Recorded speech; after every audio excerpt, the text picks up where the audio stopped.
Hi, this is Dan from UserSpice.com, and I thought I would show you guys a little bit about how to use Ajax in jQuery. And I know that it's 2018 when I'm recording this, and everybody's moved on to React and stuff, but I think there's still a lot of people who don't understand the gist of what's going on with Ajax. And when it comes down to it, it's really kind of magical what it can do to your site. It's just really unprofessional to keep reloading the page every single time you want to submit something. And so I want to show you basically how to submit a form with Ajax, and we'll maybe do a little bit of just updating the screen without refreshing it. So let me snap this to the side, and I have a blank UserSpice page, and to be honest, there's really nothing that requires UserSpice in this demo. So if you don't have it, don't worry about it, but you can get it at userspice.com, download it on the home page. Takes like a minute to install and has every tool you could ever need for what we're going to do. So anyway, what I'm going to do is I'm just going to make a form, and I'm going to get rid of the action, and I'm going to add a single input. So I'm going to do input, and then it'll be a type of text, and I'm just going to say your name.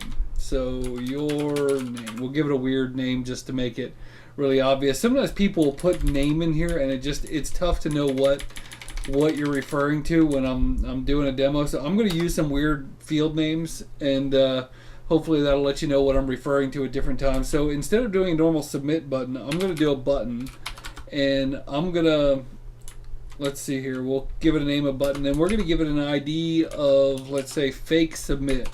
And this is just to let you know it's a fake submit button, and we'll just say submit your name. Now we have Bootstrap installed here, so we'll make it just a tiny bit prettier by doing class equals form control here, and we'll give it a button.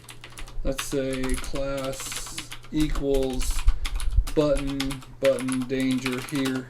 And so now we're going to refresh this page, and we have a pretty basic form where you can type in blah blah blah blah blah. Nothing's going to happen when you hit submit, because this isn't, normally this would be input type submit, but instead we're just using a button. So okay, that's it. It's a form, nothing special about it. So what we're going to do, generally in UserSpice you would put your JavaScript down here. I'm going to put it up here so you can see it. So we're going to open up some script tags, and what we're going to do, we're going to break this into two parts. We're going to write a really basic function. We'll do one function. So we're going to use jQuery, and if you don't have jQuery, you would want to include it, but UserSpice already includes it in the page. So what we can do is use the little $sign, and if you get an error that says $sign is not defined, that means that you don't have jQuery installed. But if you have UserSpice, you have it. So we're going to say this, and we are going to grab, and there's a concept in jQuery called selectors, and there's a ton of different ways that you can select something on a page. What we're going to do is we want to know when the button with the ID of fake submit is clicked. And so what we're going to do, we're going to put the little hashtag there, and we're going to say fake submit. So we want to know when the button of fake submit is clicked. And so this is what they call a Jquery Selector, and there's a bajillion of them. So you can do it on change, you can do it on, on mouse over, you can do all kinds of different things, but basically we want to know what happens or when this button is clicked. And so we're going to create a function, and we're not going to pass anything to that function, but we're going to open up some tags right there, and then we're going to add a semicolon to the end here. So basically, let's stop here for a second, and we're going to do something called console logging, and we're going to do console.log, and we're going to just type in button clicked. So we just want to make sure this works. So if you're not familiar with JavaScript, don't worry, just stay on board here. So what's going to happen is I'm going to open up the Chrome inspector. So I'm in Chrome, I'm going to right click, I'm going to hit inspect, and then I'm going to go to this little console tab here. And so we're going to refresh the page, just make sure the latest code is on there, and I'm going to enter a few things in here, and we're going to do this. And it tells us that the button was clicked. So what that means is that this function has fired off, which is great. So we can comment that out We don't need to know every single time the button was clicked. Now, what we want to do every single time that button is clicked, we want to do what they call firing off an Ajax call. And so I have a very specific thing that I use to do that. Just a little code snippet that I'll go ahead and share in the comments of this video. So I'm going to paste this here, and basically the way this is going to work, I'm going to walk you through this. We are going to establish what is it that we want to send to the Ajax call. So this would be sort of like your form. What information do you want to go and be sent away? So we're going to ignore the order part for a second. And then the next thing is, where is it going to go? I just lost it there. Where's it going to go? So we're going to do a form, a type of post, and we're going to go to a file called the parser file, and that's just kind of what I call it, and I gave it this name of your parser file. And the data that we're going to send to this file is form data, which is what we're declaring up here, form data. And so you can put as many different things as you want in there. And then the data type we're sending is JSON, and and we're going to encode it. So before we go too far, let me let's just kind of play. Let's forget about our form for a second, and let's take a look at this file. So if I go to parsers, I don't have anything there, so we're going to go ahead and make a file called your parser file.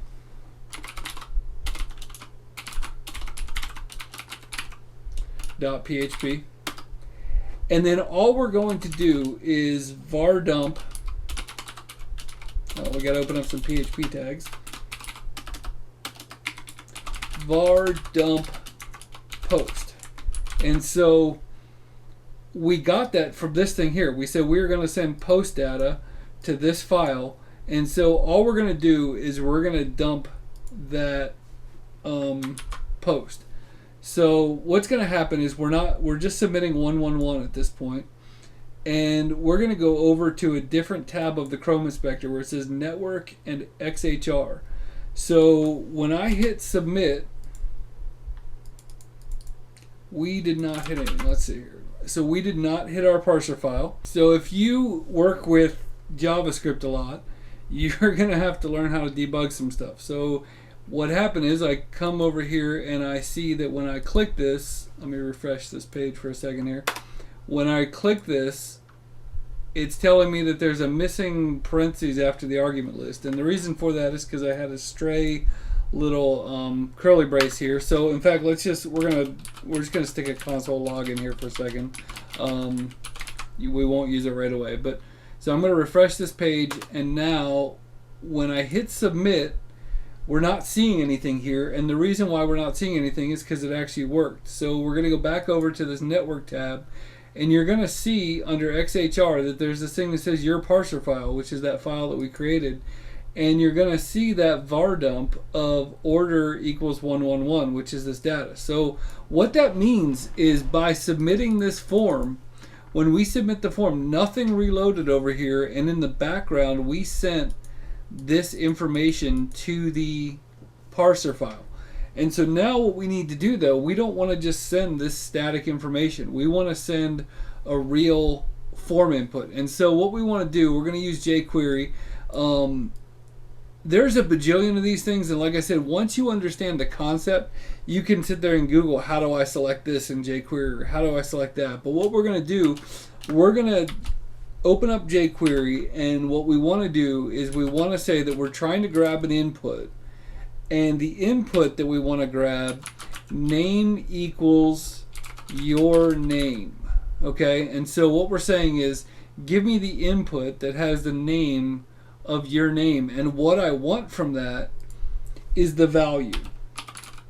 Okay, and so what you're saying, and this is a little bit of jQuery-ness, but you're saying I want you to, when this button is clicked, I want you to go into the form and grab whatever is in this box and stick it right here. And so instead of order, we're going to call this name.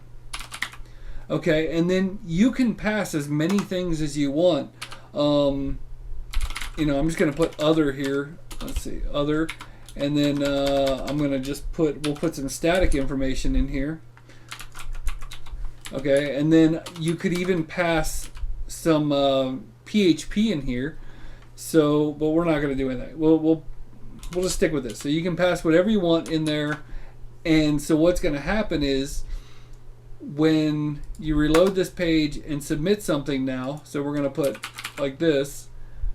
When I submit this and I open this up, it has a name of whatever I typed here, and then it has this 1, 2, 3, 4, 5, which is just some random data that I stuck in there. So okay, we're making some progress.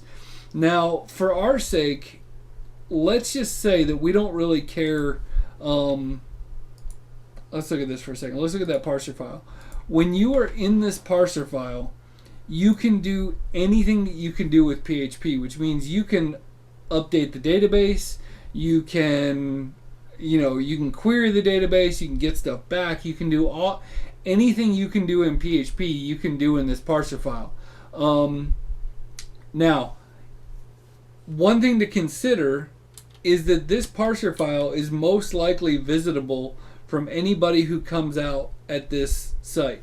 So what I like to do in that situation is we have some security built into UserSpice, and so I'm going to do this. I'm going to do require once, and then I'm going to say I'm going to give the path to my init.php file. Okay, and so what I'm doing here with this, if you don't use UserSpice, init.php is the file in the users folder that gives me access to the database. It gives me access to all my functions, everything's secure. And so what I could do is, if I wanted to, I could write some kind of thing like if not has perm 2, which is which it means admin, user data ID die.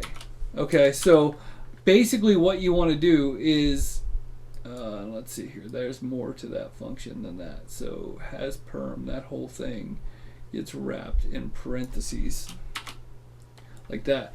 Okay, so you would write something to prevent somebody from just going to this file. We're not really worried about that right now because we're just offline.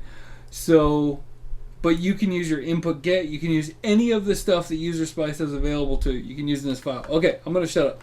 So at this point, what we're going to do, we're not going to worry about sanitizing the data. You should, but we're just gonna play with it. So I'm going to do name equals $_post name. Okay, and so just to prove that we're actually doing something to this data, we're going to go ahead and turn that into all uppercase.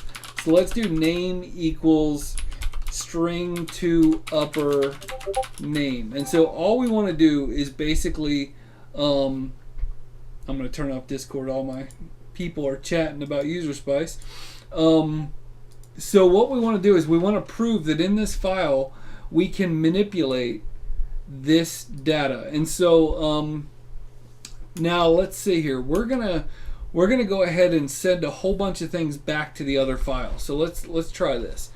Let's do data equals an empty array. Okay, and then what we're going to do is we're going to do data, and then we're going to give it a key of name equals name. So what we did, the data comes in post, and that's what you're submitting in the form.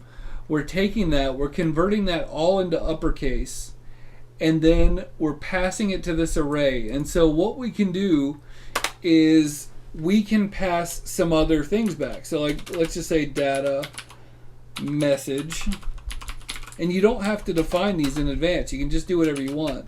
I received your request, like that. Okay, so you could add as many different things as you wanted to this data array. And then what we're going to do, this is kind of weird, you're going to do echo JSON encode data, and that is it. You do whatever. So the gist of it is you process whatever PHP you want, Don't echo anything to the screen. Don't leave any var dumps in here. Don't anything. The only thing you should echo out to the screen is this data array. Okay? So what's going to happen? Let's go back here and look. So if we come back to our page, I'm going to bring it up full screen. If we come back to our page here, and we're going to refresh it.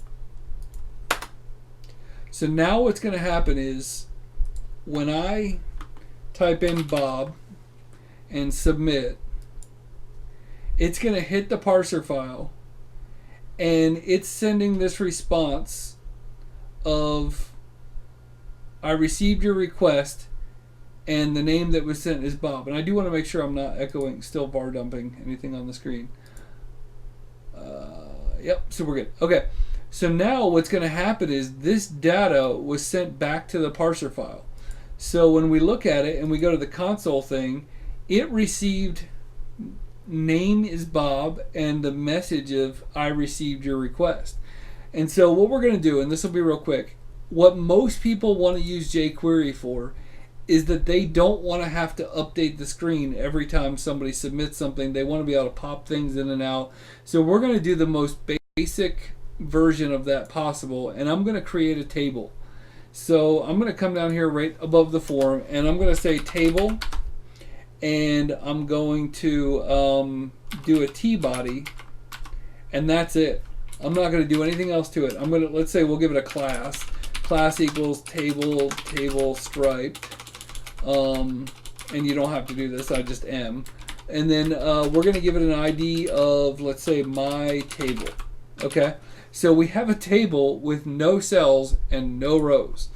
You're like, what the heck good is that? Well, this is what the heck good that is. So basically what happens is when we submit this thing and we go through, we're sending this dummy data, all that kind of stuff, it makes the Ajax request, and then it waits for the Ajax request to finish. When the Ajax request is finished, you have this thing here called data. And so when we come back and look at this console log, we have data name, we have data message and data name. So what I could do in here is, if I wanted to, I could say console log data.name, and if I enter that in again as Bob, data name, oh, I got to refresh the page. Data.name is Bob. So I have access, and not just the Bob that this submitted, but it's the capitalized version of Bob that it got back from the parser file. So here's where the magic happens. So we're going to say, let's just say, when we finish the jQuery function, we are going to append to my table. And so we're going to do this. We're going to take jQuery, and we're going to, in quotes, we're going to put tr, so we're going to make a new table row. We're going to do td, and then inside of that, we're going to say data.name. Okay? I think you see where I'm going with this. Then we're going to go back to the quotes, and we're going to close the table cell, and we're going to close the table row. Okay? And then we're going to tell it append to, and we're going to grab this ID up here, is the table called my table. And so I'm going to put this in quotes. I'm going to do that, and then I'm going to put the little hashtag in front of it. And now what's going to happen is, if I typed all that right, when we come in here, we have this table with nothing in it. And so now if we type Bob and submit it, we just added a row to the table. And then if I type Dan, let's see what I did wrong there. Bob, Dan, let's do Bob again. And then Jim. So we can keep adding these rows to the table. And in fact, if we wanted to, we could even do something, we could actually add another cell in here and do TD, and we'll just do, put the quotes, and then we'll grab that message back, data.message. And then we're going to close the TD again. So you'll see if we refresh the page now, which we're not saving any of this. You could. So Dan, Bob. And so all of this is happening without refreshing the page. And so even if we wanted to, here's just one other little tip we can do, and we're right at about the 21-minute mark. So what I could do is when that comes in, I could grab this thing, which is that form element, and I can say, just make it blank. So check this out. Now if we refresh the page, you have Dan, and it makes this blank all of a sudden. And I can do Bobby, and it makes that blank all of a sudden. And so there's basically a bajillion things you could do with Ajax and jQuery. You just have to follow through the process. And once you learn this basic code snippet, there's really no stopping you. So I hope you enjoyed it. I hope you learned a lot. I've used it a lot and really enjoyed it.